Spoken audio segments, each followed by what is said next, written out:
allegiance to the flag of the United States of America and to the republic for which it stands, one nation, under God, indivisible, with liberty and justice for all. Thank you. Councilmember Mark, roll call. Brandon Bowman. Present. Susan Graves. Present. Karen Burke.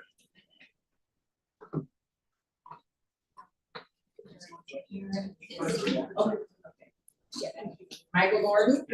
Ramika Graham. Here. Ben Wakefield. I'm here. And I'm Sherry O'Day Markman. We are all present. Thank you very much. Board, you have a copy of the agenda for this evening's meeting. We have a motion to adopt the agenda. Make a motion that we adopt the agenda for this evening. Second. Motion made second. Any comment or discussion? Hearing none, all in favor say aye. Aye. Any opposed? The agenda is approved. Thank you. Moving on to recognitions, Dr. Suggs. First recognition tonight is a resolution. I see the family. Looking, I wanna wait for a minute to see if someone else joins us. But we have our inaugural first time Wayne Way Volunteer Award tonight. We have a couple of recognitions. I'm so excited. We're proud to recognize the very first recipients of this award. It was created to honor the extraordinary people in our community who give their time, their heart, their energy, and you're gonna see all of this in a video that we prepared for both recipients tonight. So at this time, I'm gonna show it. I'm gonna get out of the way.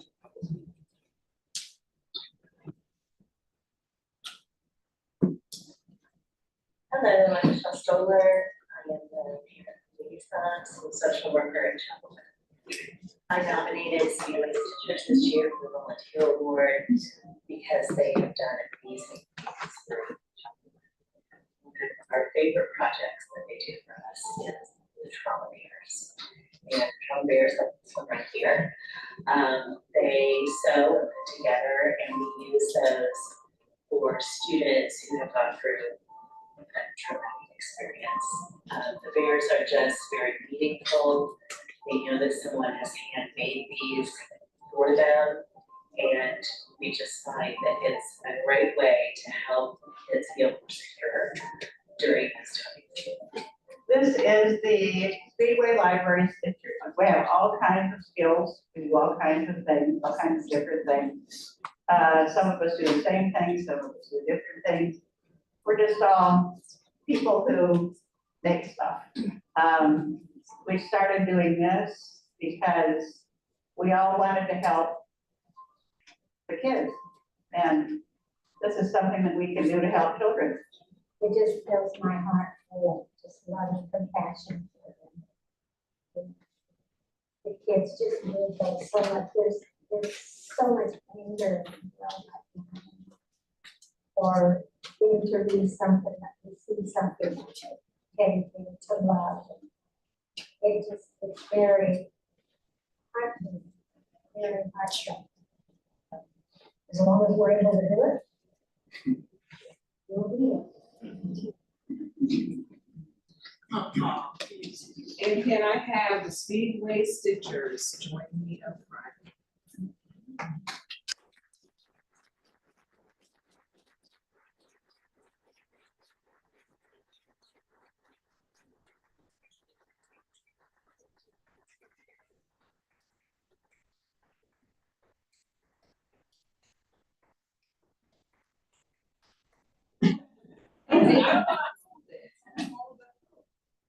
Plaque there, which look at this say, in recognition of your extraordinary generosity and steadfast commitment to the students of Wayne Township, you do more than volunteer. You show up with heart, consistency, and purpose. Through your service, you strengthen our schools, support our educators, and uplift our community.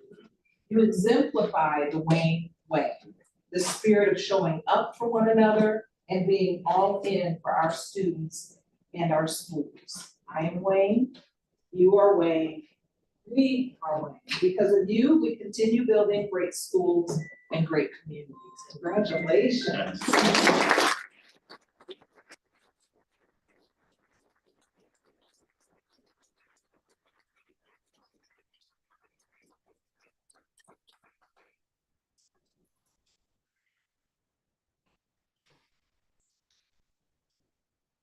All right, so we want to go down the line. If you'll introduce yourself and tell us how long you've been involved. Oh, I'm Red, 3 years. I'm Kimberly, around 2 years. I'm Darlene Woods, around 8 months. Okay. I'm Nancy, I'm there, 13 years. Wow. I was there at the very beginning, so about 13 years, I think. And your It's been name? a long time. Wanda Devon. I'm Rita Flaherty, and I've been there 13 years. Jane, I've been there 6.5 years. I'm Gloria, and I've been there 13 years.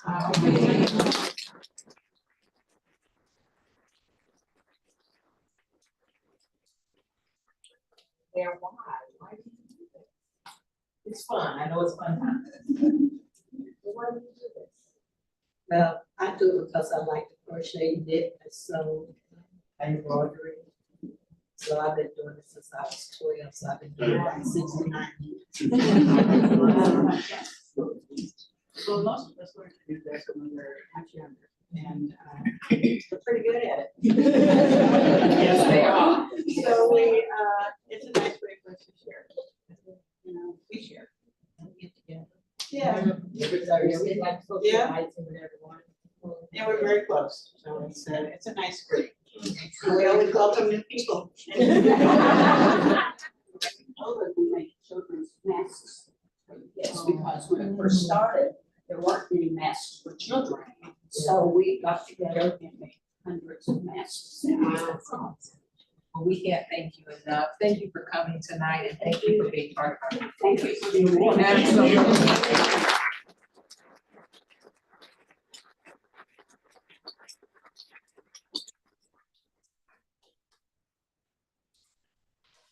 All right.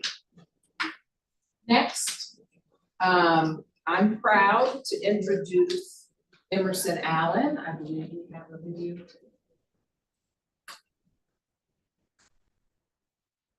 My name's John Easter, and I nominated Emerson Allen. Well, Emerson has been, over time, probably one of the most caring and giving individuals when it comes to students that I've ever been in contact with.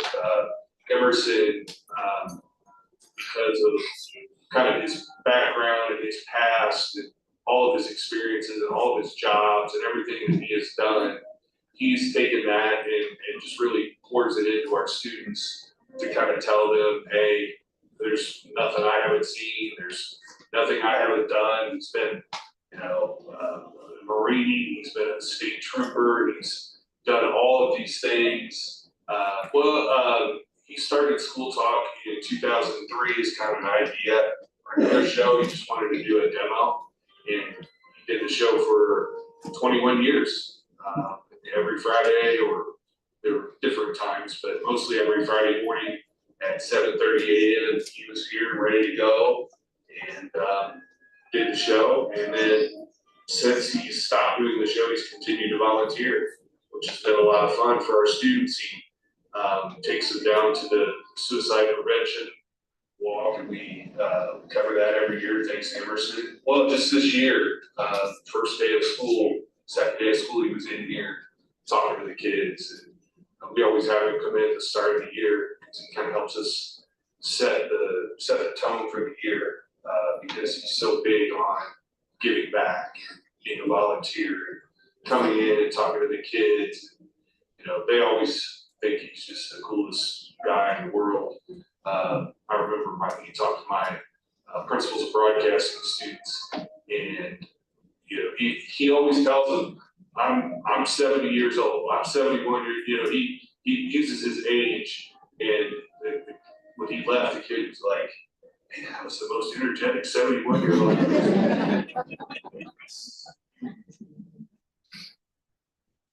Awesome. You can welcome Emerson to the front.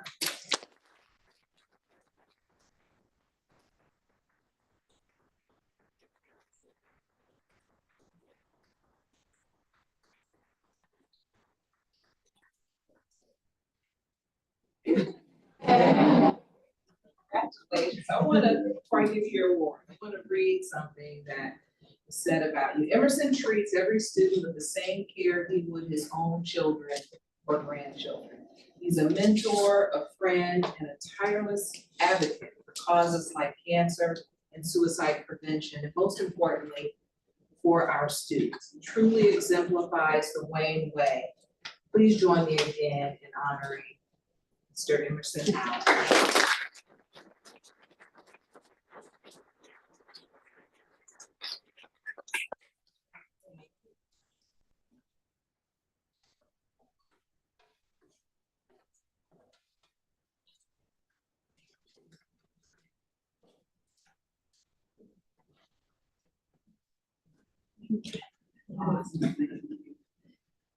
Tell us about, they said you're retired, but every time I look up, there you are. Tell us about that. What brings you back?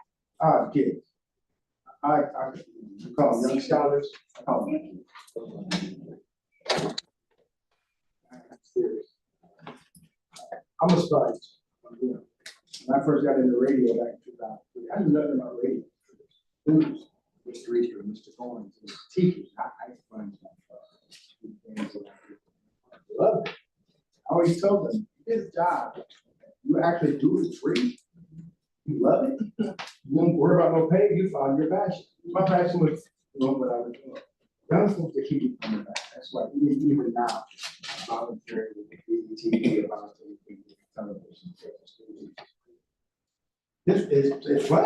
It's actually fun. And I always tell the kids that, like, when you're on radio, you're on radio.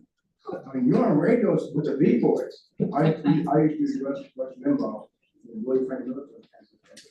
You got the left, you got the right. They're on national radio. When you're on radio, you're out there too. So you got a chance, opportunity to go talk with a radio talk show. I'm telling you, radio talk show. And we talk about everything from suicide prevention. Our first show was on Saturday. Second chance. Okay. A number of the board members, and Mr. Harvey, we have been on a radio show, a student produced radio show. It's still student produced. So it's all about the young people and seeing them grow. He's right about the job. I have 54 jobs. 4 years Marine, 6 years in the United States Police, and I'm working, still working. And I probably always continue to be doing something. Young people keep coming back and keep me young.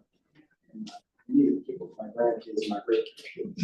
Awesome. Well, thank you again and congratulations.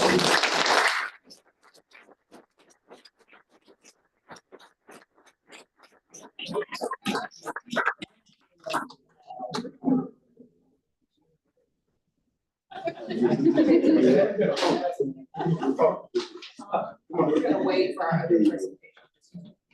Oh, picture? Oh. Okay. Okay. Ain't no picture.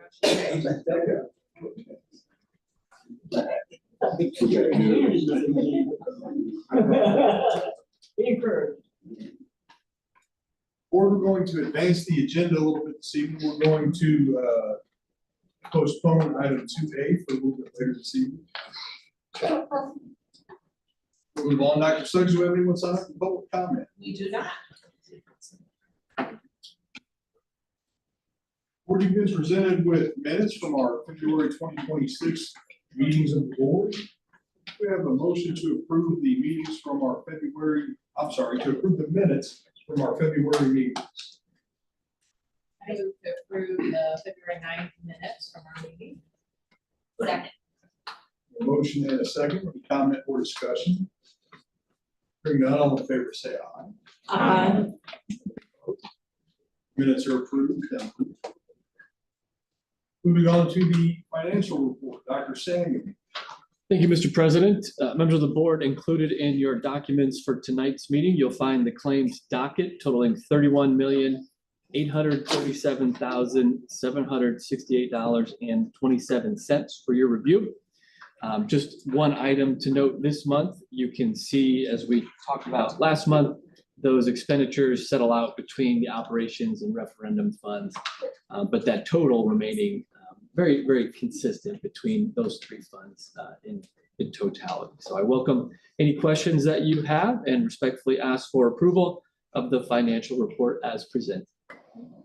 I move for approval of the financial report as presented. Second. I have a motion and a second for the financial report. Any comment or discussion? Hearing none, all in favor say aye. Aye. Any opposed? Financial report is approved. Thank you, Dr. Samuel. Moving on to old business or bid recommendations of the ESEC interior renovations, Dr. Samuel. Thank you again, Mr. President. Also in your documents for this evening, you will find the recommendation letter for our 2026 renovation of part of the first floor of the Wayne Township Fire Headquarters building on the ESEC campus. This space is one of our final projects related to opening our new transportation center and working to sell the old transportation facility. As you know, our grounds team has called our old transportation facility home for about the last 30 years. And over the last few years, knowing that the new facility was in the works, we have engaged in various scenarios around where that team will call home moving forward. We have monitored local real estate for potential spaces. It wasn't uncommon for Dr. Butts to send me links to potential properties around the district. Ultimately, we were not able to find one that was going to be able to fit all of our needs as it sat. In addition to that, we were always looking at and engaging with our architects and how can we renovate our current operations facility to also shoehorn that group in and make that facility work. As those conversations were occurring, it was also when we switched to centralized enrollment and needed a space for that group to work out of and welcome families who are interested in Wayne Township, and engaging in conversations with Dr. Harvey around the space working for what they need, but as we deal with technology, a less dusty and more climate controlled environment than our warehouse would be preferred. So all of those things came together when Wayne Township trustee Jeb Barden about a year ago indicated the fire department no longer needed the south side of the first floor of the ESEC building, which then prompted us to work with our architects and see what we could use that space for if we were trying to house our technology team, thus opening up space at operations for our grounds team, as well as a space to welcome families for centralized enrollment. So those are the things that led us here to kind of where we are today and how we got to this idea of renovating the south side of the first floor of the ESEC building. I would pause. If there are questions on that, I'm happy to answer those before we move into our 6 bid packages for this project. Very good. As you know, there'll be action on all 6 of these, so I'll take you through those. The first bid package is demolition. We were happy to have 3 bidders for this work, and I'll gladly answer any questions that you have, but do request approval of the base bid for package number 1, demolition, at a total of $54,000 from Delta Services. I recommend bid approval for bid package number 1, demolition. Second. I have a motion and a second. Any comment or discussion? What does the demolition entail? So a number of things, removing the ceiling grid, exposing some of those mechanicals that are above that ceiling grid.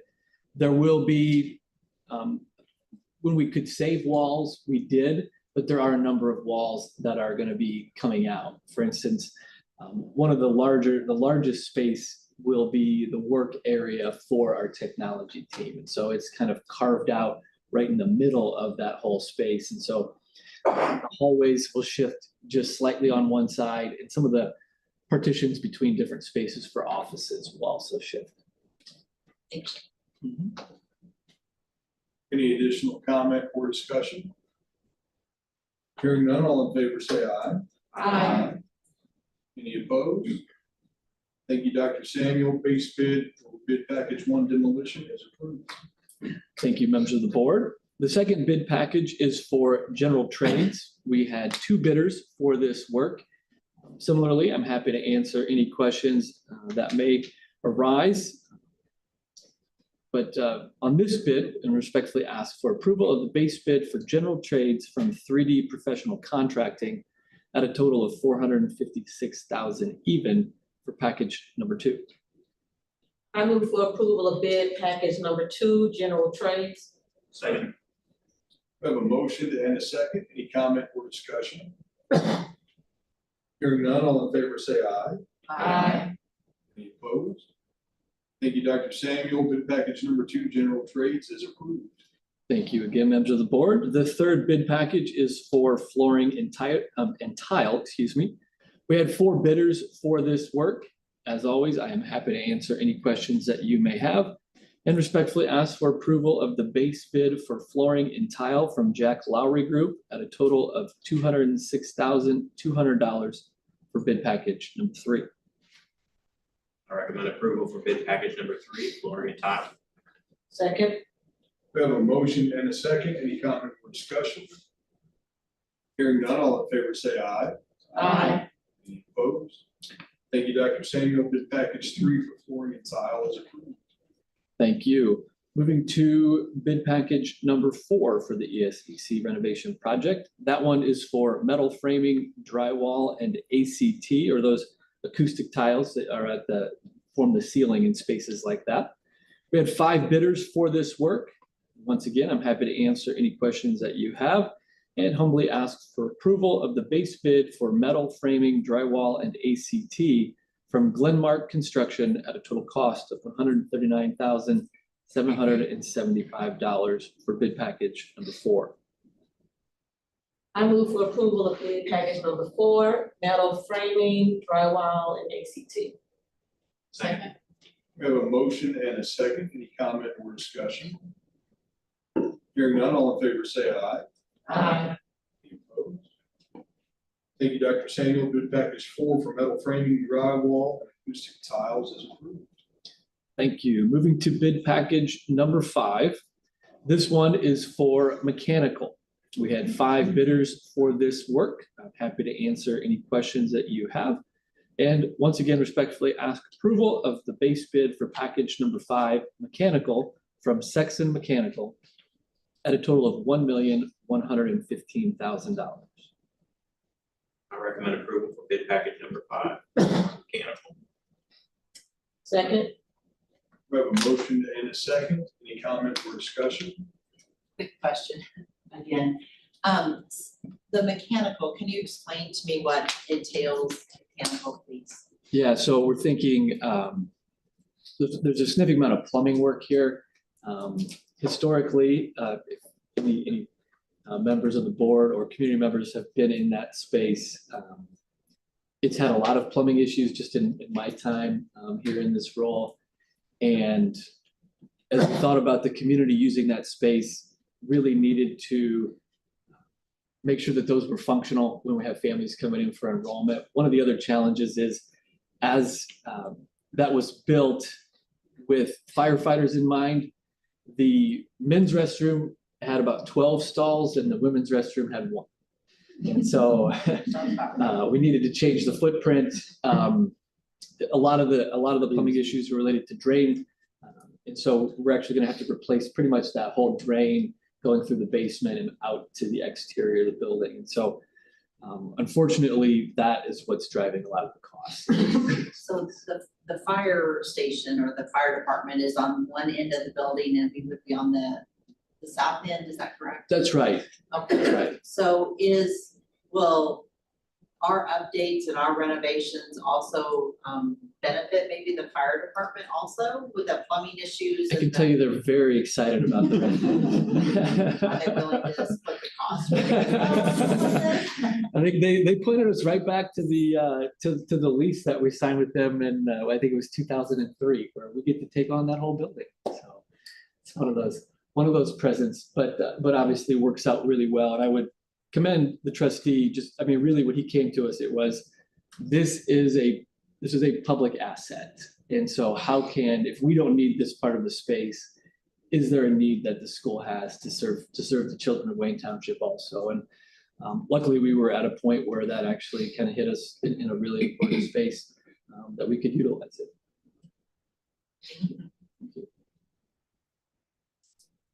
Do you have any additional comment or discussion?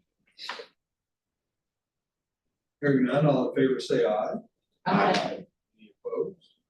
Thank you, Dr. Samuel. Bid package number 5 for the mechanical improvements is approved. And the sixth and final bid package for the ESCC renovation project is for electrical. There were 3 bidders for this work. Once again, I'm happy to answer any questions that you have and respectfully request approval of the base bid for electrical from Design Build Electrical at a total cost of $394,982 for bid package number 6. I move for approval of bid package number 6, electric.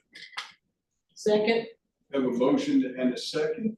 Any comment or discussion? Hearing none, all in favor say aye. Aye. Any opposed? Thank you, Dr. Samuel. Bid package number 6 for the electrical work is approved. Very much. Moving on to new business and human resources, Mr. Fessler. Thank you, Mr. President and members of the board. Tonight, or in your board docs, you received the human resources reports A1, A2, and the addendum A1 for your review. I'd like to answer any questions that you might have and respectfully ask for approval of human resources reports A1, A2, and the addendum A1. I move for approval of human resources reports A1, A2, and addendum A1. Second. Have a motion and a second. Any comment or discussion? Hearing none, all in favor say aye. Aye. Any opposed? Thank you, Mr. Fessler. The human resources reports A1, A2, and addendum A1 are approved. Moving on to donations this evening. Mr. President, members of the board, Dr. Walters and I respectfully request consideration of the following donations. For Bridgeport Elementary, a monetary donation of $300 to serve families during the holiday season given by a Bridgeport staff member. Also at Bridgeport Elementary, a check at $500 to purchase books, skill games, and literacy resources for 3rd grade and 4th grade students and hosts given by Heartland Methodist Foundation. At Roby Elementary, a monetary donation of $1,000 to assist 5th grade students with costs to the field trip going to Bradford Woods, given by Next Phase Logistics LLC. At Chapelwood Elementary School, food shopping dollars valued at $800 for families to utilize at Gleaner's Food Bank. Also at Chapelwood, a donation by Chi Chi Omega in the amount of $2,400 that would provide weekend meals for 50 students. At Chapelwood, a donation by Church of the Master in the amount of $100 to provide breakfast items, beverages, and snacks for staff members. Also at Chapelwood, Chapel Hill Lions Club, a monetary donation of $125 that provided eyeglasses and doctor's fees for a student. At Chapelwood, Chapel Hill United Methodist Church in the amount of $500 to give 200 new and used books out at the All Pro Champs breakfast and the food pantry. An anonymous donor, a gift card valued at $100 for an identified family at Chapelwood Elementary. The Area 31 from Tasco Auto Color, a PPG Velocity paint line and digital match camera valued at $26,742. They hope to use to upgrade the paint booths in the collision repair program. Also Area 31 from AutomationDirect.com Inc. 6 human-machine interfaces, and 5 PLC output modules valued at $6,921 to be used with the robotic arm systems in the integrated mechanics program. Dr. Pierce and I respectfully request for approval of these donations. I recommend approval of the donations as presented by Drs. Pierce and Walters. Second. Have a motion and a second. Any comment or discussion? Hearing none, all in favor say aye. Aye. Any opposed? Thank you, Dr. Pierce and Dr. Walters. The donations are approved. Thank you. Moving on to field trips. Mr. President, members of the board, we respectfully request consideration of the following field trips. Bridgeport Elementary, 6th grade students would like to travel to Chicago to visit the Shedd Aquarium, Navy Pier, and the Museum of Science and Industry on May 21st. And at McClelland Elementary, 6th grade students would like to visit Louisville, Kentucky, and Corydon, Indiana to participate in an education program aboard the Belle of Louisville on May the 7th. From Ben Davis University, 4 school drone team members would like to travel to Terre Haute to participate in March Madness, the Hoosier Edition Drone Showdown, March 19th through the 21st, 2026. From Chapel Hill 7th and 8th grade center, grade 8 choir students hope to travel to Gurnee, Illinois to perform at Six Flags, May 15th through the 16th, 2026. And 2 from Ben Davis High School, 1 students and staff to New York City to visit Broadway, Radio City Music Hall, Times Square, Lincoln Center, etc. on June 11th through the 15th, 2026. And the Giant Speakers speech and debate team to travel to Mishawaka, Indiana. This is the first time in like a decade that this tournament is not in Indianapolis. So in Mishawaka, Indiana, to attend the Indiana School Speech Association State Tournament, which is coming up March 14th, 2026. We respectfully request for approval of these field trips. I move for approval of the field trips as presented. Second. I have a motion and a second. Do you have any comment or discussion? Any idea how many students and teachers that will be on that field trip? Just curious. Not yet. My guess is they're in the sign-up phase right now, but I can definitely find out more for you. Are you volunteering to go? I'll go. Any additional comment or discussion? Hearing none, all in favor say aye. Aye. Any opposed? Thank you, Dr. Pierce and Dr. Walters. The field trips are approved. Thank you. Okay, board, we will move back to item 2A. We have a special recognition this evening, Dr. Stubbs. Absolutely. Our friend, Senator James Ford, will join us up front. He's come to do a special presentation to someone who was near and dear to my heart, whom I had the pleasure of working with my whole time here, his whole time here, who helped me grow as an administrator, who gave me really great advice, who interviewed me, who had dinner with me, and really helped to guide the leadership and the direction of this district. And so this is why this is so monumental, why it's so important. We're grateful that you're taking the time to do this. And this is in honor of Mike Nance. Will his family please join us up front?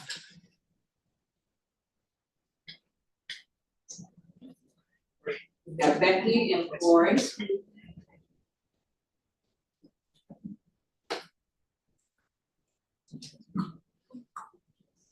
Yeah. I lost the game.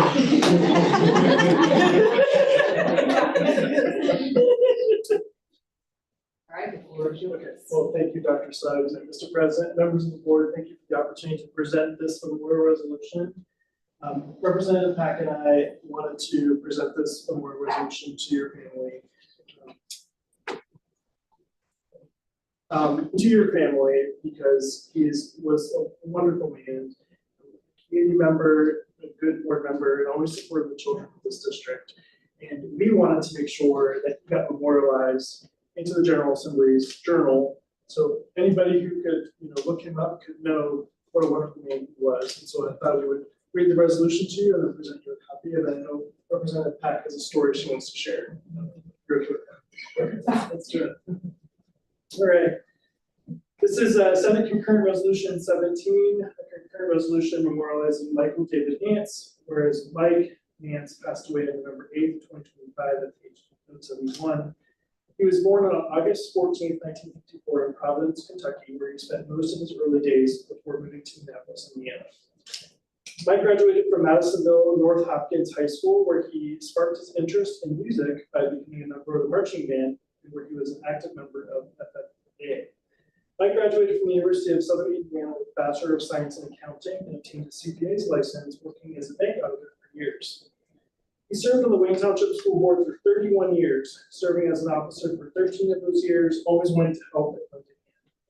He was the Indiana School Board Association legislative liaison for many of those years, working hard to improve the schools in his community. Mike was the owner of the UPS store in Speakman for 14 years alongside his late wife, Verna. Mike will be remembered for his kind heart, infectious laughter, and his unwearying dedication of those he cared about. And Mike is survived by his daughter, Becky, and Courtney, Nance and his son, Corey and Jennifer, Nance's four grandchildren, Riley, Evangeline, Jameson, and Zariah. Okay. And his uncles, cousin, and sister-in-law. Therefore, be resolved by the Senate of the General Assembly of the State of Indiana, the House of Representatives concurring the Section 1 that the Indiana General Assembly expresses its sympathy and deepest condolences to the family of Michael David Nance. And Section 2 that the Secretary of the Senate is hereby directed to transmit 2 copies of this resolution to the family of Michael David Nance, signed by myself and some of the senators who represent. So.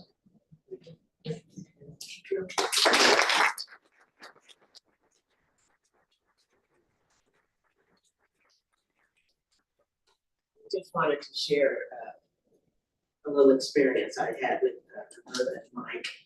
Years ago, Corey was a senior. They were about to, my son Jonathan was a senior. They were about to graduate. But my son got in trouble. Do we remember? My son got in my son got in big trouble, and he wasn't allowed to walk at graduation. And I was just canceling his open house. I was done with him. And Roberta called me up and she said, don't let this one thing cancel out 13 years of his education. And she came over to the house and a couple other choir moms, we were all in choir together. Corey, my son, and 2 others, they were called the 4 Horsemen. They were the first, they were 4 sophomores that made it to premieres. I remember that. But anyway, Roberta came over and Mike came over and they organized the whole open house, and I was still hot. I was still mad. And I'm just so grateful for them and their friendship through the years. I know it's probably been 25 years now. My son is no longer with us here on earth. That I'm so glad to see friends like Corey that are thriving into it very well. Thank you.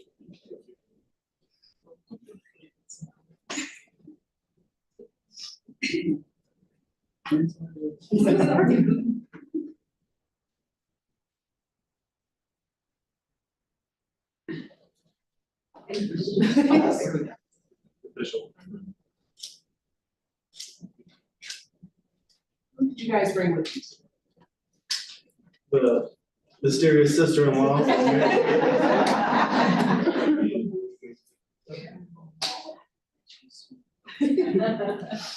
My wife Jennifer.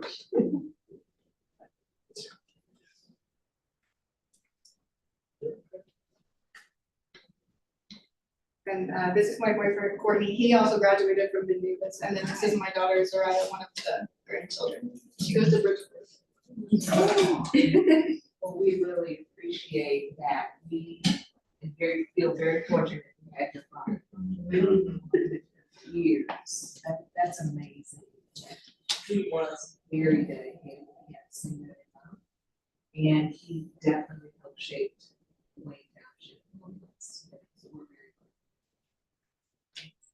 Thanks for sharing.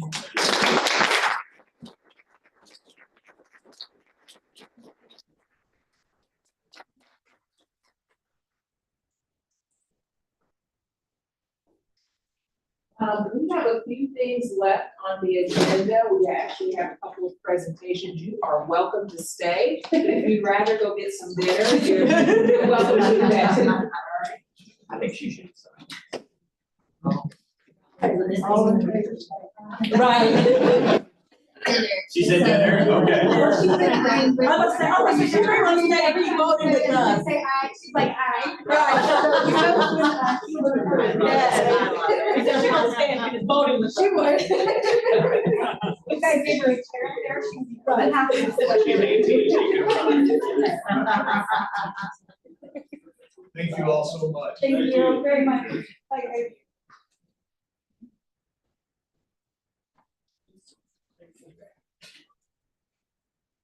Okay, we will move back to item 7D under new business. Board policy, second readings. Mr. Fessler. Thank you, Mr. President, and members of the board. First policy for your approval is F400, which is debt management. Just as a reminder from the first reading, this policy is not legally required. However, Standards & Poor's asks about board policies at each of our rating calls. The changes to this policy are mostly to get Dr. Samuel's title correct and to just remind us that any post-insurance compliance might have to be revised from time to time. That happens, it causes to amend the policy. So I'm happy to answer any questions and respectfully ask for approval of school board policy F400. I recommend approval for board policy F400, debt management policy. Second. We have a motion and a second. Any comment or discussion? Hearing none, all in favor say aye. Aye. Any opposed? Board policy F400 is approved. Thank you, Mr. Fessler. Thank you, Mr. President, members of the board. Our next policy for your approval is F425, the reserve and liquidity policy. Like F400, this policy is not legally required, but serves as a companion to F400. The updates to this policy included language to maintain at least $10 million in a rainy day fund and to advise that the district may need to restructure operations in the event of an economic downturn, enrollment decline, or increased operations costs. I'd like to answer any questions, and I respectfully ask for your approval of school board policy F425. I move for approval of policy F425. Second. We have a motion and a second. Any comment or discussion? Hearing none, all in favor say aye. Aye. Any opposed? Thank you, Mr. Fessler. Board policy F425 is approved. Thank you very much. And then, Mr. President, members of the board, the next policy for your approval is G450, the criminal organization activity. Although this policy is no longer mandatory, the reporting and investigation are mandatory, so we either need to keep this policy or need to have the information in our employee and student handbooks. Keeping G450 as a policy means the broader community can view the policy and inform us of any possible organized criminal activity. So I'm able to answer any questions and respectfully ask for approval of school board policy G450. For approval of policy G450, criminal organization activity. Second. We have a motion and a second. Any comment or discussion? Hearing none, all in favor say aye. Aye. Any opposed? Thank you, Mr. Fessler. Board policy G450 is approved. Thank you, Mr. President. Members of the board, the last policy for your approval tonight is C750, medical needs at school. This is a new policy and it outlines the district's ability to stock and administer emergency medications such as naloxone and epinephrine. Additionally, the policy will add guidance to guidance for AEDs, vision and hearing screenings, and sports physicals. So I'm happy to answer any questions that you may have, and I respectfully ask for approval of school board policy C750. I recommend approval for board policy C750, medical needs at school. Second.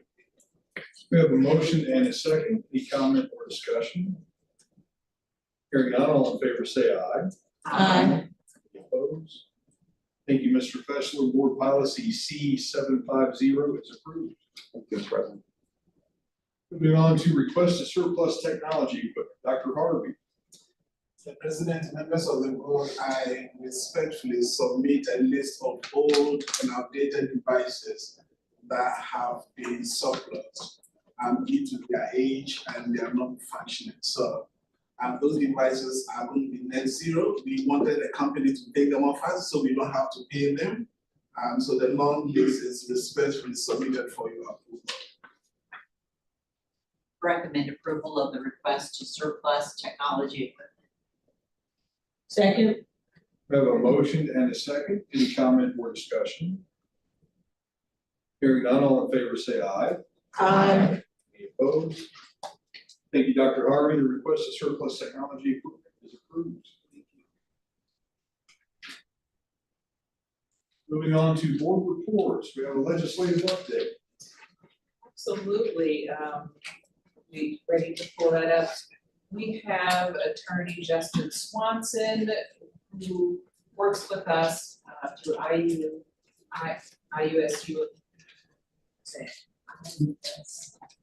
Hey. Urban Schools Association. And really is in the thick of it during the legislative session and keeps us apprised of updates and the new laws that have come about. We invited him here tonight so that he could bring the board up to speed and our community up to speed to those laws that most affected us in education. So we appreciate him taking the time to do this. He's been holding on standby, wondering when he gets to come on, and now it's time. So we're so happy to see you. We can see you on screen. Justin, can you hear us? I can hear you. Thank you so much for having me, Dr. Suggs. Really appreciate it, and good evening to the rest of the board. Good evening. Thank Hi, you. good evening. I'm going to go ahead and share my screen if that's okay. Oh, I cannot share my screen. Unfortunately, it says it's been disabled by the host. We'll take a look. Okay.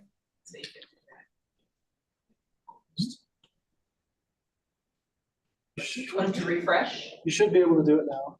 Okay. Yep, there we go. Roman, can you do it? Yeah, I can do it now. Okay, go ahead. All right.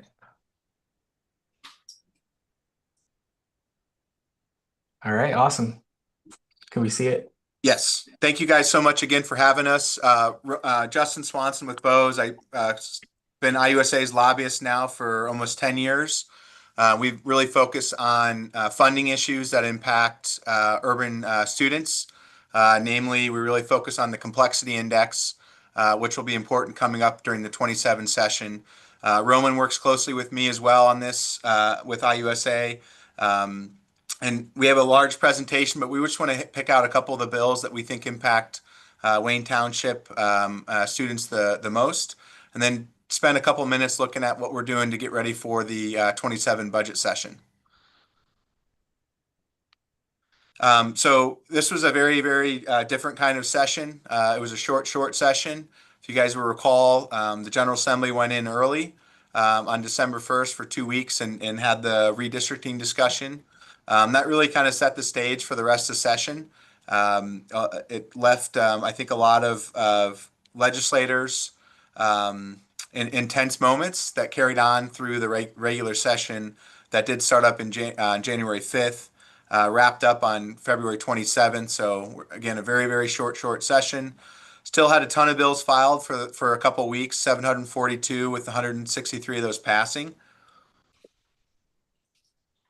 So to kind of just transition into one of the very first bills here, Senate Enrolled Act 4, that was authored by Senator Mishler. One of the most important aspects of this is kind of addressing childcare in particular. In October, it was stated there was a 30,000 wait list for CCDF vouchers, and this is seeking to address that. So this bill in particular allows the use of FROC Fund, which is also known as the Financial Responsibility and Opportunity Growth Fund. That's currently was allocated $300 million for various different things back in House Enrolled Act 1 in the budget session last year.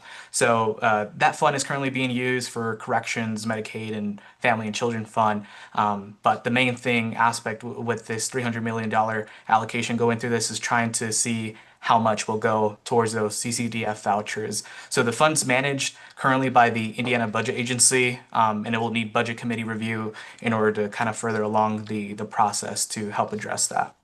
And we anticipate that happening sometime next month, the state budget meeting. So we're hoping we'll continue to work with the stakeholders to make sure that this is part of the discussion in April, and we can find out an exact dollar amount the state's willing to put over into this area. I'd view this really more as a Band-Aid until the General Assembly can come back in January. We get a revenue forecast in December and figure out how much the state can prioritize in this area. And somewhat related to this, one thing we spent a lot of time this session on was educating members on school foundations and exploring ways, what can schools do, what can we do more to engage our community. And we've been really on this idea the last couple of years of providing tax credits to taxpayers who donate to a school foundation. We even threw out the idea of narrowing that tax credit down even more if it's used specifically for early childhood childcare, whether it's developing the infrastructure or paying teachers, something like that. But childcare continues to remain a huge issue for the General Assembly. And I think with our memberships like Wayne Township, who excels in early childhood care, can really be an example for the rest of the state on how to set up an infrastructure that meets community needs. So while it didn't solve the problem, it was at least a recognition from the state that there is a major problem now. And we'll work on making sure we get some sort of Band-Aid this year and then going into the budget year in 2027. Absolutely. And then kind of transition into the other bill of importance is 78, which is also known as the bell-to-bell cell phone ban. So the bill on its surface saw a lot of changes, initially requiring schools to either adopt a no device policy or a storage policy where they would use pouches. And kind of throughout the entire process really got to change in which now schools must adopt one of the two policies where either students aren't allowed to bring wireless devices to the school at all, or the other storage policy that gives a little more leeway, but they have to be powered off, stored away, and inaccessible. The DOE is currently trying to figure out implementation guidance, which is one of the things that they're tasked with within this bill. But also furthermore, this bill also defines wireless devices pretty broadly, also now including smartwatches. But I know another aspect of this entirely is regarding student devices that they bring to school. So currently, students may use those instructional devices that they own until July 1st of 2028. There's also some minor exceptions in there regarding to IEP 504, accommodations, documented medical needs, translation access, and/or superintendent approval. And Justin, do you want to talk about the big win we had? Yeah, yeah. Excuse me. And one thing we really worked on this, we heard from superintendents around the state and our membership here that as they were implementing these from last year, some cell phones were getting broken. So we were able to testify in support of adding the idea of putting some civil immunity in there for school corporations and their employees who are implementing, adopted cell phone policies. So you can at least take that off the record of something bad happening. So a small win, but at least recognition of the realities of implementing a policy like this. Kind of going into the next bill, trying to go into it. There it is, 1004. This bill in particular, it's the deregulation bill that Representative Baining has now kind of brought over to the State House over these past 2 years. So firstly, this bill in particular removes about 17,000 words from Title 20, which is significantly less than last year, which removed about 34,000. But this bill, we really wanted to highlight some of the main important aspects that were debated very highly debated during session altogether, one of them being the teacher contract provisions, specifically looking at regular teacher contracts. So the bill removes the requirement that a regular teacher contract specify the hours per day a teacher is expected to work, as well as the per week a teacher is expected to work. There's going to be some guidance from DOE in particular of sample contracts that schools can start to adopt. Currently, in particular, that's section 98 of the bill. Currently, right now, as it stands, teacher contracts have to contain the beginning date of the school term, the number of days in the school term determined annually by the school corporation, as well as total salary and number of salary payments that will be made to the teacher. So those are the two different requirements that are getting removed from teacher contracts. The second aspect of this bill is seeking to address temporary teacher contracts and adding a new permitted use of it. Particularly focusing on a teacher being issued an emergency permit by the DOE. They can also now be employed under a temporary teacher contract. During the bill, initially, there was a huge conversation regarding AEDs, and this is something that was passed in last year's session, which required schools at events where a student is high risk of cardiac arrest to implement them kind of throughout those events. And the bill had initially removed that language to give schools more flexibility. But now those AED provisions are back into the bill. So now this is section 140 of this bill, which, as stated before, an AED has to be present at events in which students have an increased risk of sudden cardiac arrest, alongside being specified in the venue-specific emergency action plan that's adopted by the school corporation. Some other key additions that were kind of done at the very outset of the bill, kind of during the conference committee process, where they're kind of negotiating of what different provisions from other bills are going into this one. There was Senate Bill 161 that was authored by Senator Rotz, really just a conformity bill to the One Big Beautiful Act. So that's one of the main provisions that was added into it, as well as some other language from another bill, putting the removal of the income limits for participating SGOs.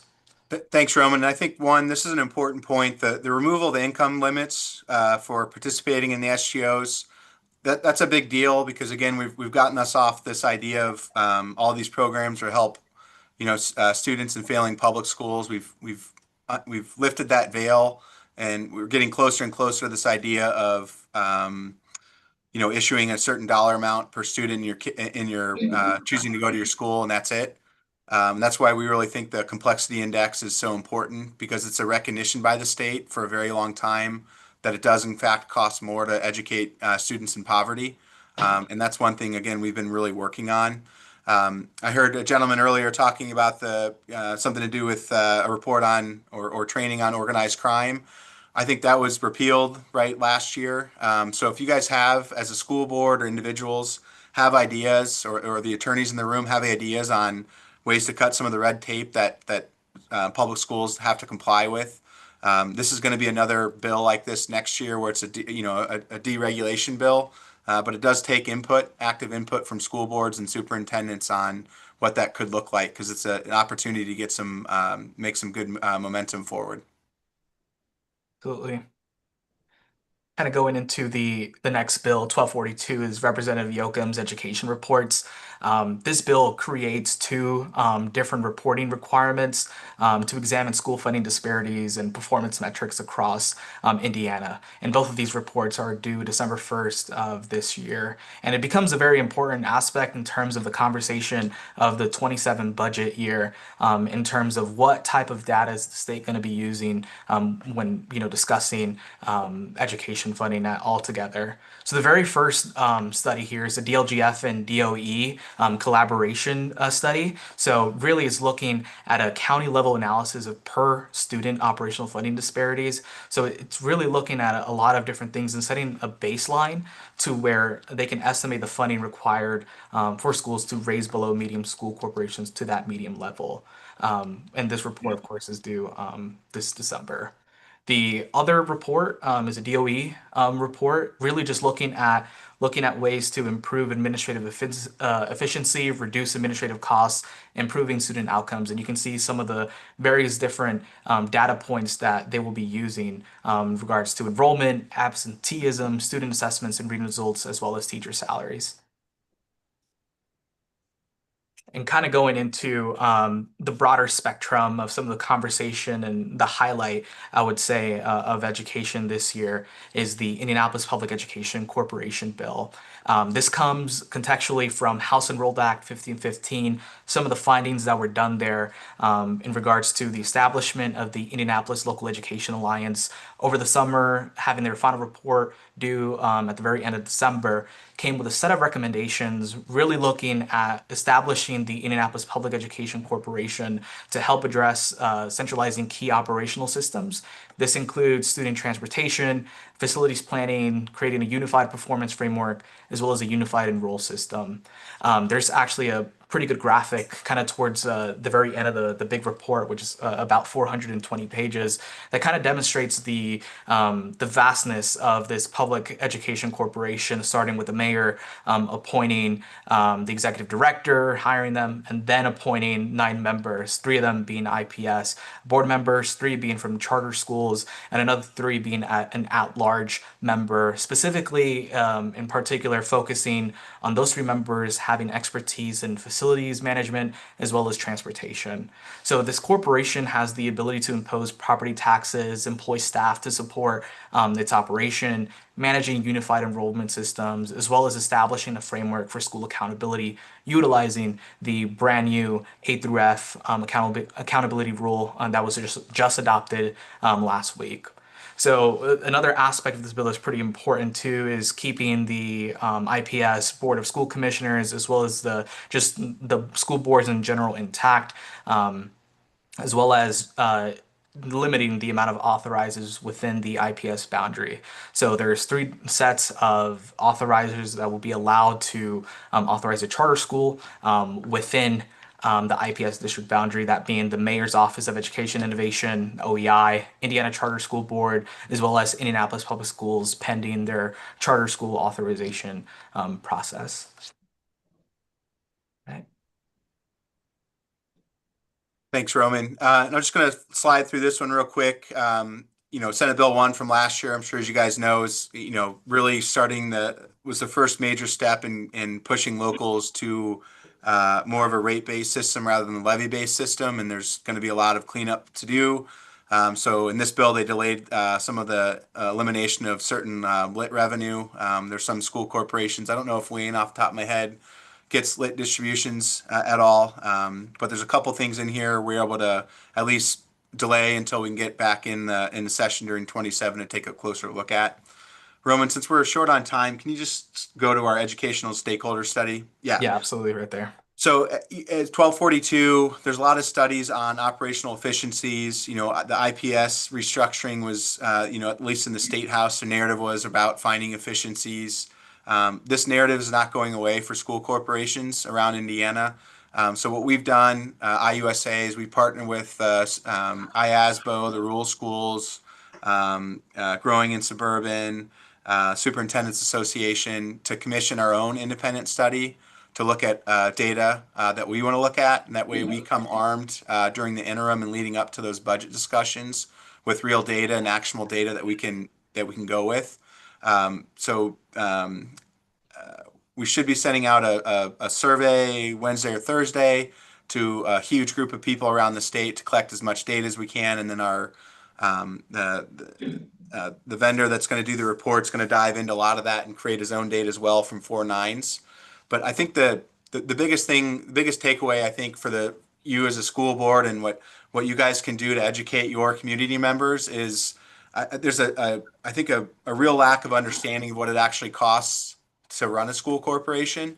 And what I mean by that, what are your non-discretionary costs? What are the costs you have off the top before you can even look at anything else? And we really frame that as your utilities, your transportation, and your property and casualty insurance. Those are kind of the 3 non-discretionary costs that we're really going to focus on and demonstrate how much those have risen over the last 5 years. I don't know if anyone off the top of your head knows what that might look like for Wayne, but around the state, it's pretty significant numbers. We're talking, 50 to 100% increases in some of those areas. And so I'd really encourage you guys to spend some time looking at those non-discretionary costs and how much those have risen over the years and what that really does for your overall budget in order to meet, the community standards that are expected from you all when you're educating students. I know we're about 7 minutes over time. I don't mean to hold you guys. Love to answer questions. We can dive into a couple more bills, but would love to hear if you guys have any questions for us. It's been great information. Thank you so much for preparing that and giving us such a thorough update. Yeah, like I said, we've got plenty in there, but we're really at this point focused on the budget session. And that's, those conversations are going to come probably pretty quickly after the May primary. And we were going to be prepared with our own data and be at the table on when this discussion comes, because we are getting closer and closer to this idea. You know, we're going to have basically universal vouchers probably in 27, basically have them now. And then really what we want to do is what are we doing about the students that need extra funding and not just a certain dollar amount.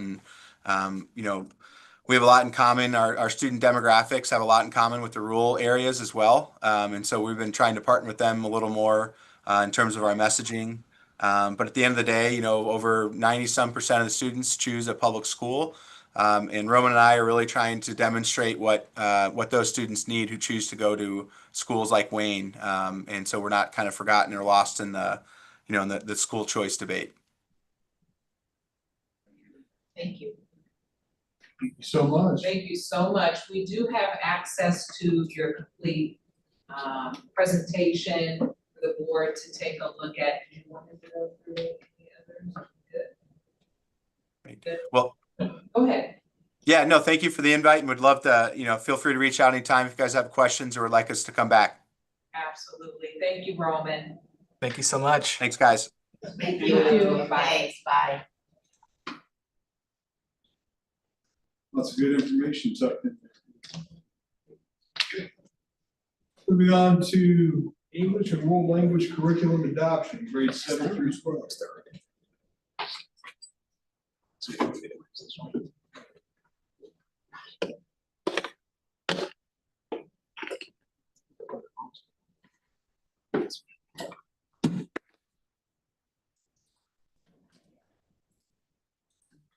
Got it. Thank you. Good evening, Mr. President, members of the board. First, I want to thank you for allowing us an opportunity to come and share some really important and exciting work that over 100 Wayne Township staff members have been involved in. And that is to culminate in bringing this recommendation to you this evening for our secondary English language arts curriculum and world language curriculum materials adoption recommendation. You can see there the numerous leaders that have been involved in this process as well. We have several esteemed Wayne Township teachers here that will share in this presentation as well. Our goal this year was to review and adopt materials that would serve as a strong foundation of our English language arts curriculum and world language curriculum, starting with the 26-27 school year. We'll start this evening with English language arts. I want to tell you a little bit about the review process that we've gone through. Folks in this room know the countless hours that we spent to really make sure that we're bringing to you a recommendation that will be the best possible recommendation for teaching and learning for our students. So before we even put materials on the table to begin reviewing, we convened a core ELA leadership team that engaged in a thorough program evaluation. So we looked at the last 6 years of student data, and we analyzed it for strengths, areas of growth, patterns, outliers, and we really took a strong look at what was happening with ELA instruction in our classrooms over the course of our last adoption. We analyzed and evaluated multi-year longitudinal student learning data. We disaggregated that data to make sure that we were aware of who was being well served and who we needed to really focus on to bring the strongest recommendation to you this evening. We identified our goals from that for curriculum adoption, which fueled our evaluation criteria. And only then did we begin vetting materials that received all green ratings on Ed Reports. If you're not familiar with Ed Reports, it's the most rigorous testing that a curriculum can go through.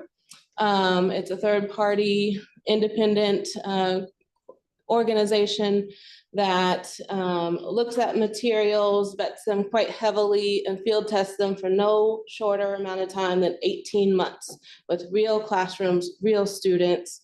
And the all green rating is the highest rating you can get, and it is very hard to get. So we had some really good options on the table. We went through a gateway review process. In this, we didn't just look at a sampling of teachers. We engaged all of our ELA teachers. We engaged all of our LAP teachers, and we engaged all of our Office of Special Services teachers in this process. We wanted to make sure, again, the recommendation that we're bringing to you tonight is going to serve all students well. In Gateway 1, we looked at text quality and complexity and alignment to Indiana standards. After each gateway, we looked at the data. We were only going to let through materials that met high quality or at least approaching quality.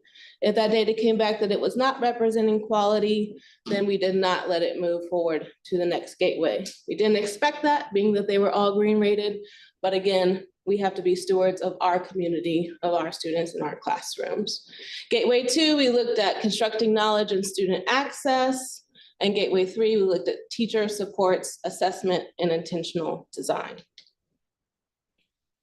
Alongside our teachers going through this process, we also conducted several student and caregiver review interviews. We asked them questions about accessibility, student engagement, relevance, support for learning, family involvement, and then asked them for some open feedback. We got some really good conversations, and when I share the quote, you'll say, oh yeah, that's a middle school student right there. So here's the material review data overview. I will say this was the closest adoption we've ever had. And it's because it was a good challenge.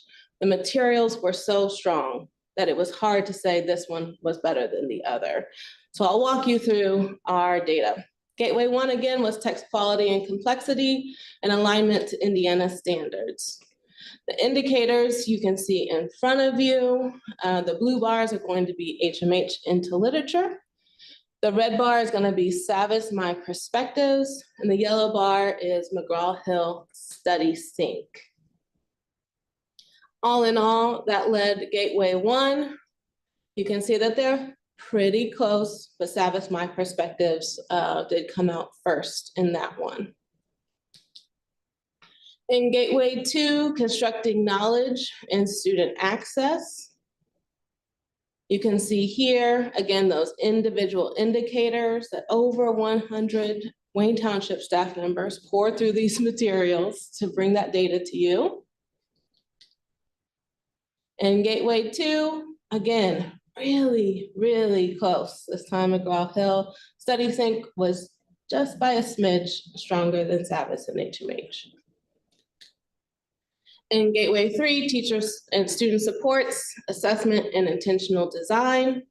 Again, you can see those individual indicators at that level.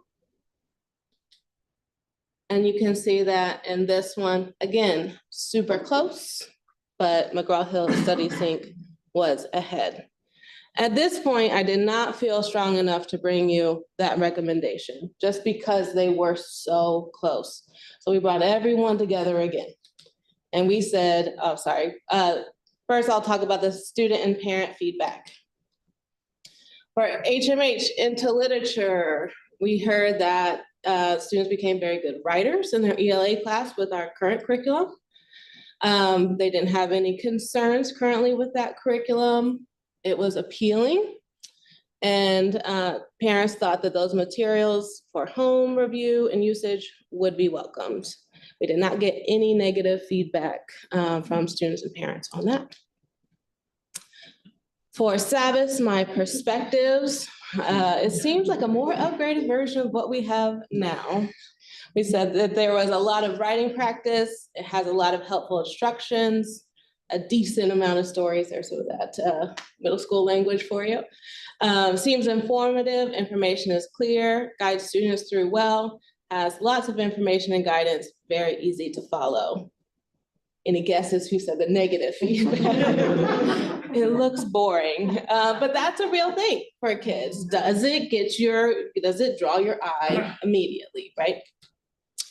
For McGraw-Hill, we had lots of positive feedback on this one. It looks interesting. The stories seem relevant and engaging, which is what we're always looking for. A good start for kids to learn. Lots of photos to go with the stories, which we know is a scaffold that's needed for a lot of our students. This one was great to hear. I would know how to help my students with these materials. I would know what to do. So that was helpful from a parent.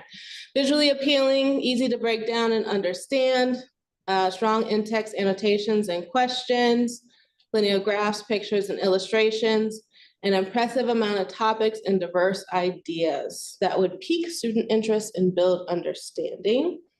On the negative side, which is sometimes what you get, was something that someone said positively, with that there was not enough demonstration photos and the paragraphs were long.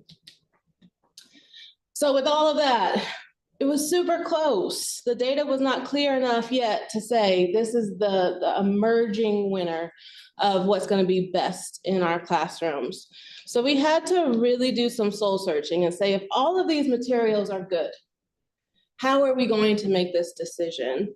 And I'm really proud of our teachers. There was 75 teachers in that room, and we had a strong conversation to say, if all else is equal, what's most important for teaching and learning in English language arts? And they came through with skills-based instruction and accessibility. Those were the two non-negotiables. We must have materials that are strongest in instructing the skills associated with English language arts, and those materials must be accessible to all learners. So we did one more round with those two items in mind, those two non-negotiables. And this was the final vote against those two criteria. And you can see that McGraw-Hill Study Sync came out ahead. And so with that, we bring to you our recommendation for grades 7 through 9 and Ben Davis University, grade 10, McGraw-Hill Study Sync. So I will give those to you. And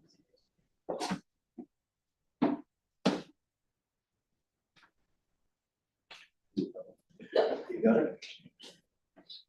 we'll just give you a Those don't get boring at all. No, not at all. Whoa, get through that real quick. It's a lot of reading to do in the world.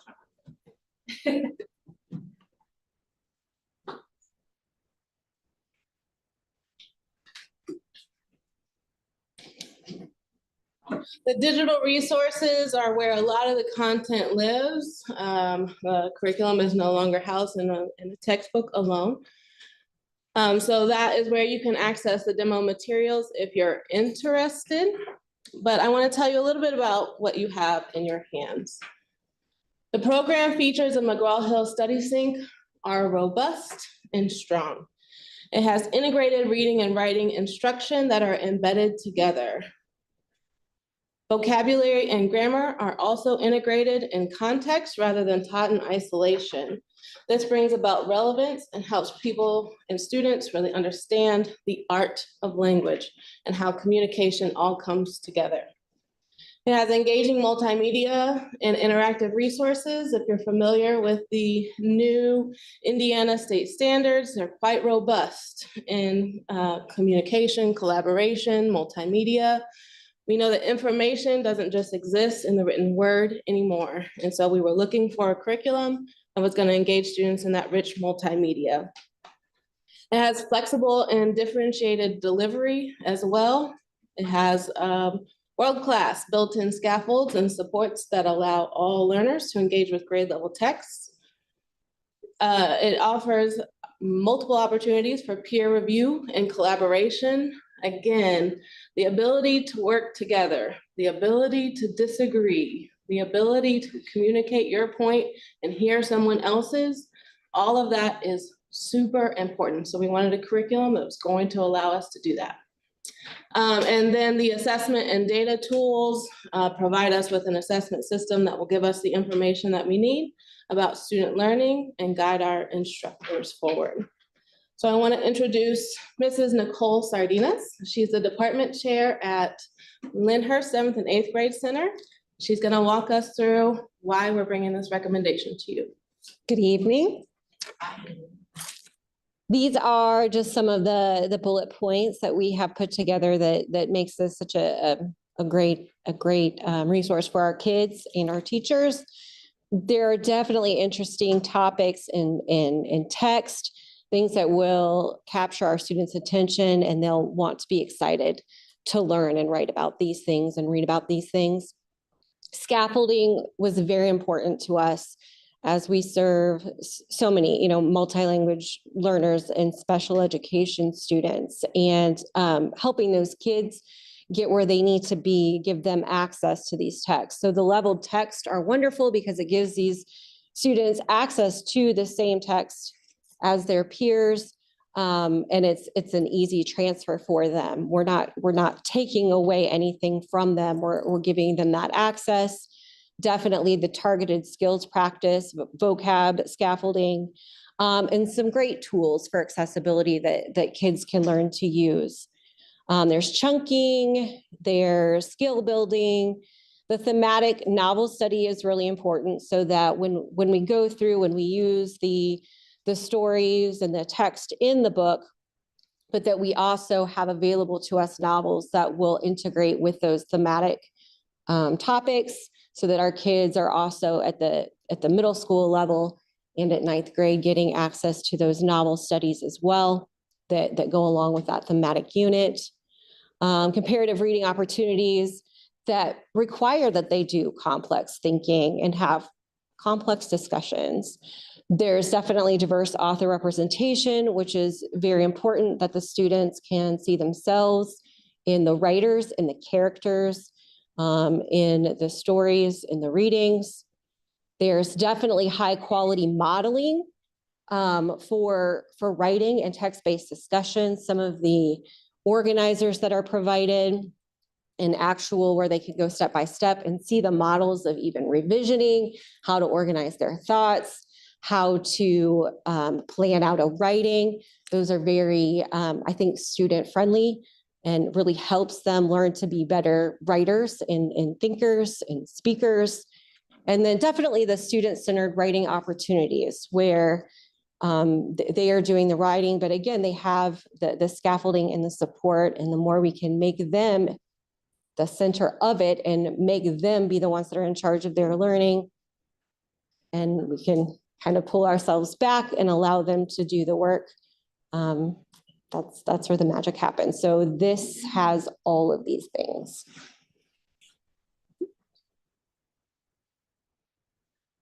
Moving forward, as our students matriculate forward into at Ben Davis High School, our 10 through 12 recommendation there will be our anchor text curriculum and novels. These are created by our Ben Davis English department. So I have Mr. Joe Tatum here this evening as department chair and several of our Ben Davis English teachers. When you see the work that they've done, you'll see that they poured their blood, sweat, and tears into bringing this curriculum to you this evening. I want to talk a little bit about the shifts in the new Indiana diploma. I know that you all are familiar with that, but there has been a change in English requirements in the new diploma. The only required credits now are English 9, 2 credits of English 9, and 1 credit of a communications focused course. From there, what they encourage is a wide range of flexible credits.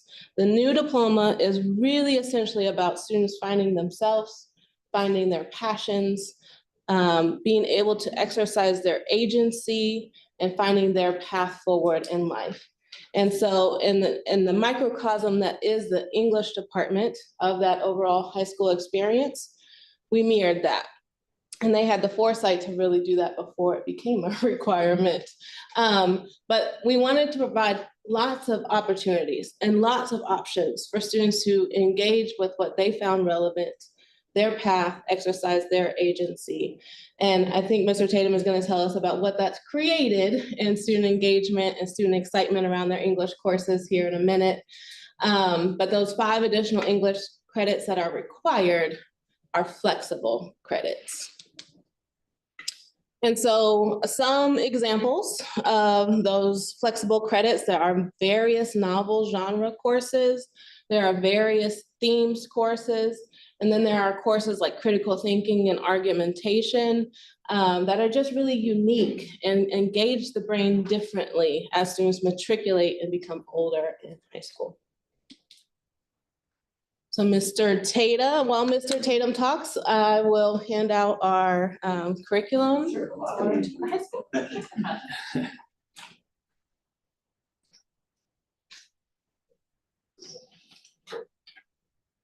Well, good evening, members of the board, Mr. President. Thank you for having us. We're excited to present this curriculum we've been working on for months, even years.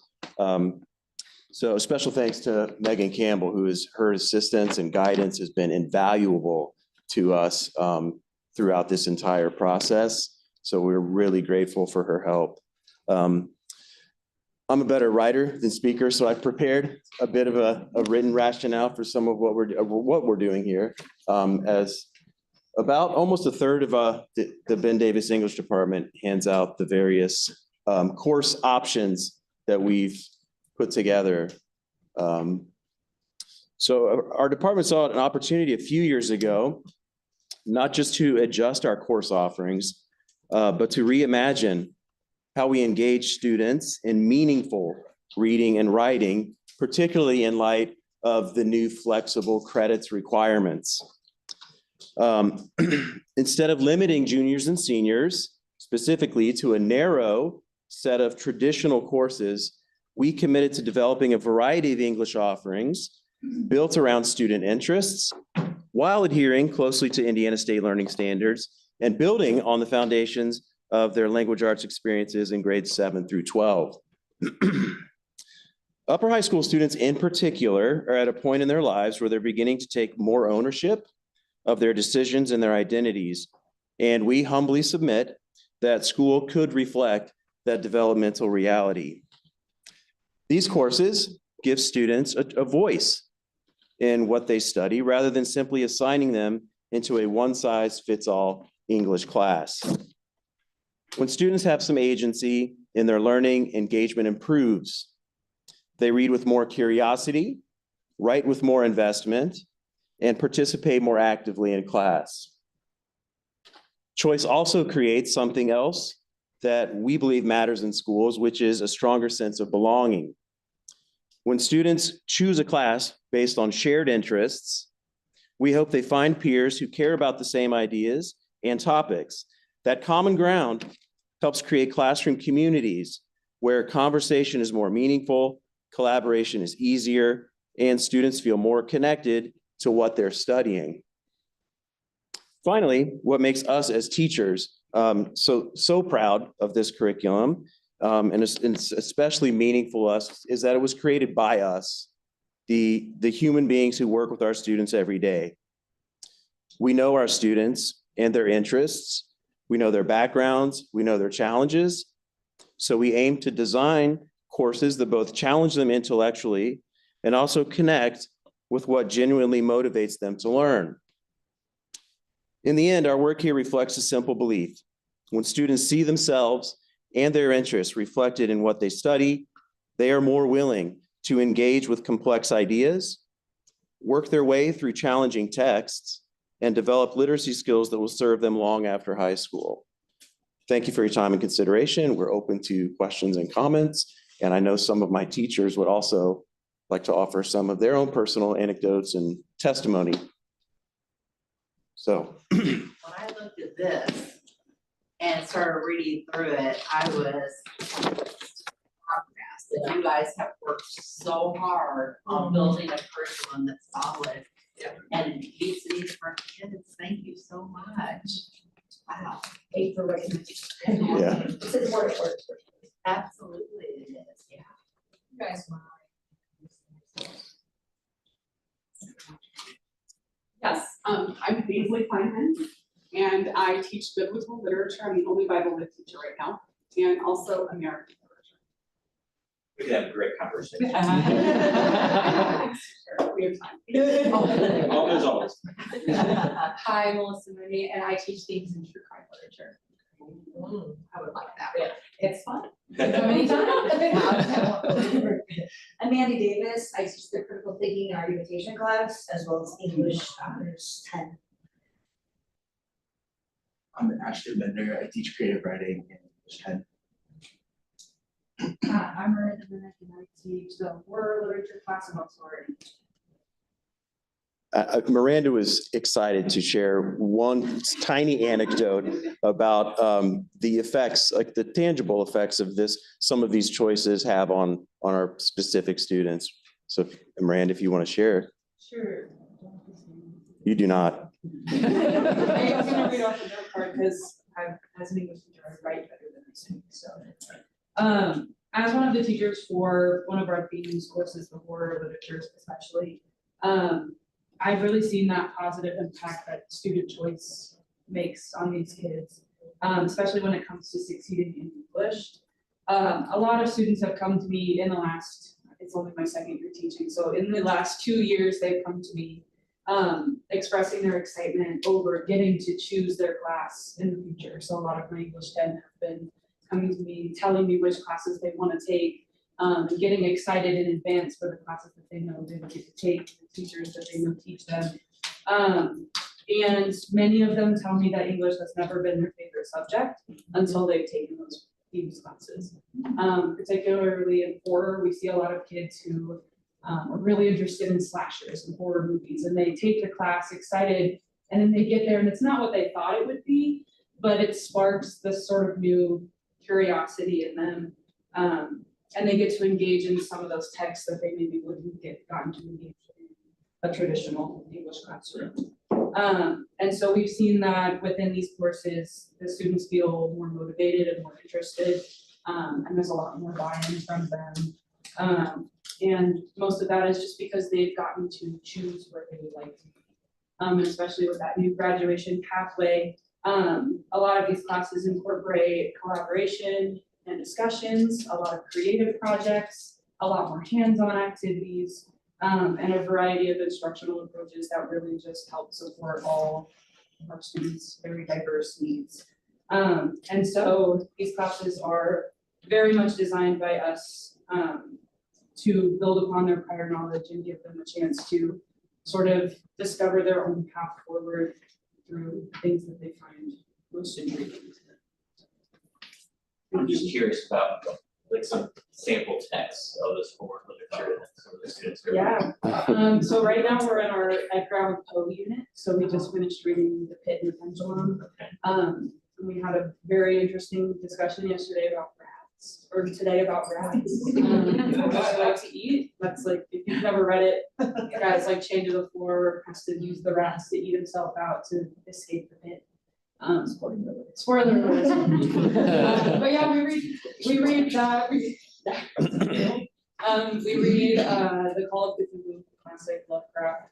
And we read several international horror stories, which they are usually have no idea that they ever existed. Never thought that international horror would be something they're interested in until they read it. And so those are some of our like main texts. So what does your day look like? I know you each teach a different genre, I guess. Theme, thank you. So do you teach horror all day long? No, so I teach horror for like 2 class periods a day, and then there's another teacher that also teaches horror 3 or 4 times a day, and then the rest of my classes are English 10, which. Okay, gotcha. Okay, thank you. How many different themes are there? I mean, as far as Okay. sitting here in front of me or sitting right here, so I'm curious what that looks like across. A lot. They're not all themes. Of the themes courses, they've actually diminished over the past few years. I think we just kind of reached peak capacity for how we could staff folks, and was sort of a supply and demand issue. Approximately 8 currently, but then we also offer a wide variety of AP literature, AP language, ACP dual credits, Vincennes dual credits courses, English 10. So there's a lot of variety with multiple kind of like homegrown pathways, if you will, for our students to choose, particularly with the new Honors Plus and Honors Seals.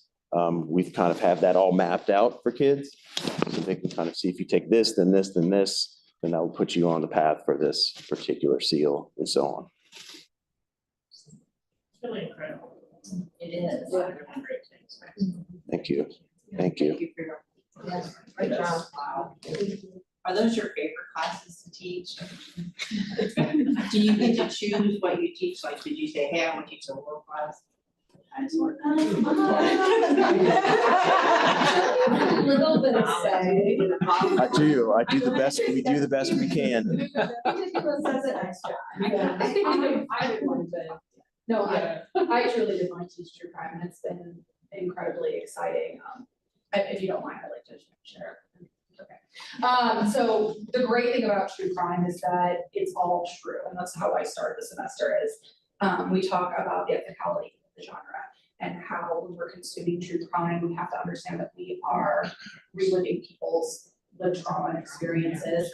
And that always leads to a really eye-opening conversation. But they get really engaged in it, and I've seen students, students have told me that they've never liked English until they've been in, the true crime class or horror is another really popular one that they love. But they've been bringing ideas to me as well. So because of the course, they're paying more attention to what's in the news.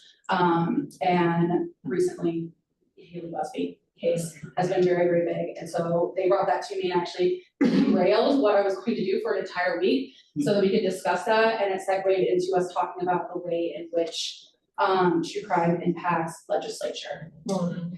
And so that has been very eye-opening. And so now we're just now getting back on track, and we're getting ready to start our research unit tomorrow, where they're going to choose from a list of crimes in the Midwest that all have related criminal justice issues to it, and that have impacted legislature in various Midwest cities and states. And so it was a great segue. So even though it derailed us for a little bit, it was a great segue to what we're doing now, and it's relevant. Yeah. You can see that this creates a really strong vertical system that depends upon itself. You heard about true crime that's going to live in the nonfiction much more than it lives in fiction. You heard Bible lit, which is going to be a reading genre in and of itself, fiction. And so we have to draw upon a really wide well of reading, writing, speaking competencies from that 7 through 9 of that core curriculum, really engaging in that so that the success of student agency and decision-making can be theirs. And so that vertical system depends upon itself for success.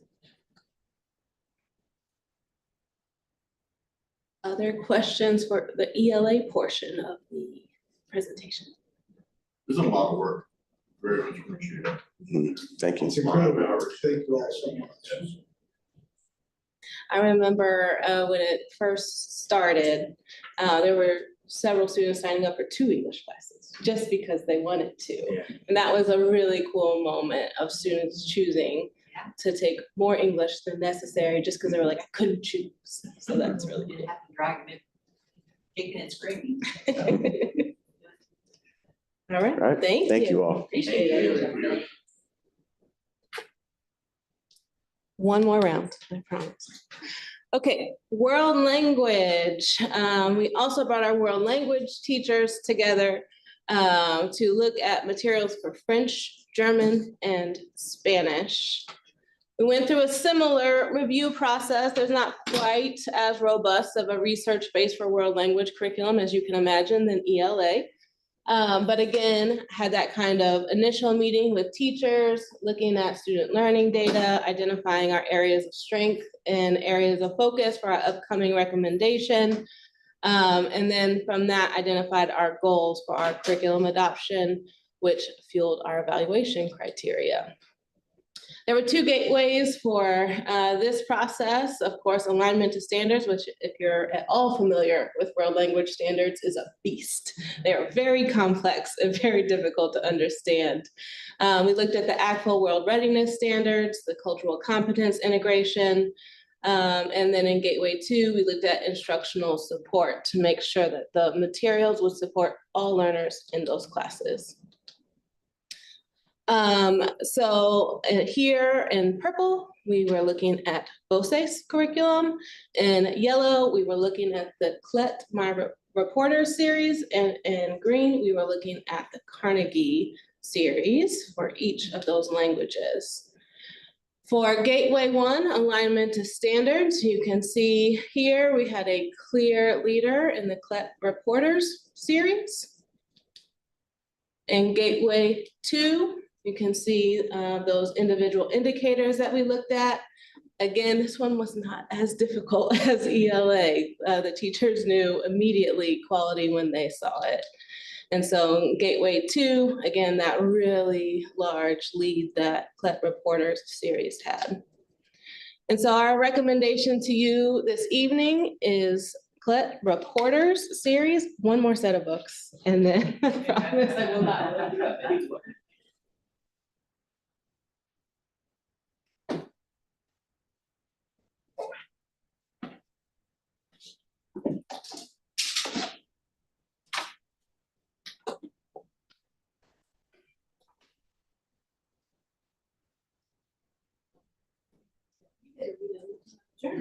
Oh, good. Wanna go leave it out? Because it's like.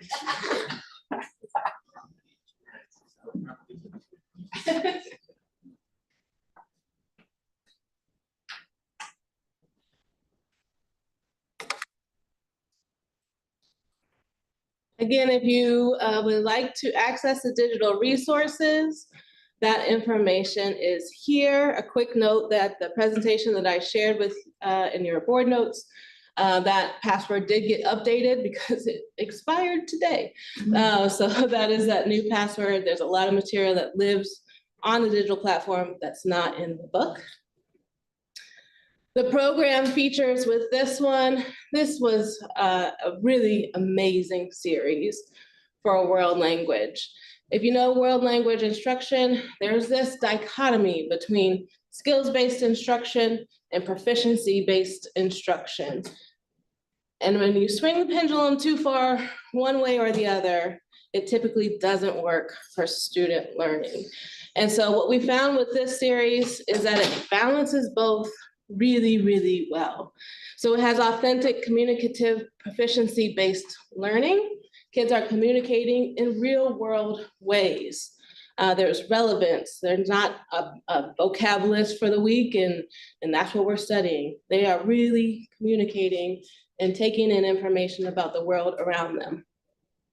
There's real world project-based instruction, a lot of hands-on learning happening in the classroom, a strong cultural and interdisciplinary focus. As we know, our world is global. And so we need to make sure that our students know about the wide diversity in the Spanish-speaking world, in the French-speaking world, in the German-speaking world. Engaging inclusive and accessible content for all learners. The differentiation in these materials was the best I've ever seen in world language materials. So we're excited about that. And then assessment-driven progress tracking, again, a really robust assessment suite, but also really strong self-assessment opportunities for students who, when they're learning a language, can feel a little bit uncomfortable because they're a beginner at something when they're 15 years old. And they're not used to being beginners at something anymore. And so that ability to really self-assess and to take stock of where they're at is really powerful. The reasons for our recommendation of this material, it was really best aligned with our world language standards and the 5 C's of language acquisition. Those hands-on projects that are going to foster authentic engagement. The curriculum spirals intentionally. And as we were looking through, thinking if students for one reason or another didn't pick it up here, it's coming back. It's building in complexity over time. So it's never moving on without a student. Engages students in activities and videos aligned to relevant 21st century skills. So they get to hear the different accents from different places around the world. It's geared toward true communicative language learning, those differentiated activities, and honors of research about comprehensible input. So if you've heard about comprehensible input, It's kind of that Vygotsky +1 level. So you're really intentionally bridging information students know and a little bit that they don't know. So they're constantly growing in the classroom. We really like the culture-centered approach. Again, we live in a global world. Our kids have to know about the global world. So it's a really well-rounded and intentional approach in this curriculum. Also out there is AP Spanish Literature. Our recommendation is Antorcha. The AP language exams have changed and changed pretty dramatically towards that cultural understanding. Antorcha offers the deep, rich literature in the Spanish language, but also the culture piece to really understand at the level that the AP exam, the newly updated AP exam would require. I really want to thank you for your time this evening and hearing about the work that our teachers have done. They have been amazing. They have put in so much time and energy. They bring this to you with the utmost of care because this is what we do, teaching and learning. And so we wanted to bring a recommendation of materials that are going to help us do that in the best way possible. So thank you. I appreciate your consideration. Any questions I can answer? Thank you very much. Thank you for your leadership too. Thank you. Any questions I can answer? As an Thank old you. English teacher, it just makes me smile inside. To look at all the novels and it just takes me back to the curriculum work. That's, hard, but so important to what happens in our classrooms. So thank you. Someone who hated English going through school, I wished I had a lot of these options because as someone who reads as much as I do now, I read all the time, always had a book in my hand. I would love to have had these options in high school rather than reading some of the stuff we had to read. We hear that a lot from our parents when they come through and learn about that. Yeah. Yeah, who's teaching home?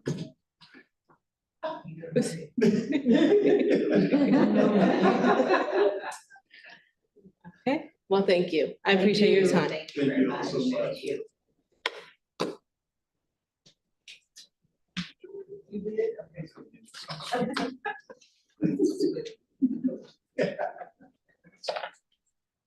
So do you have any more information for us this evening? Oh my goodness, this is the season of celebrations and recognitions.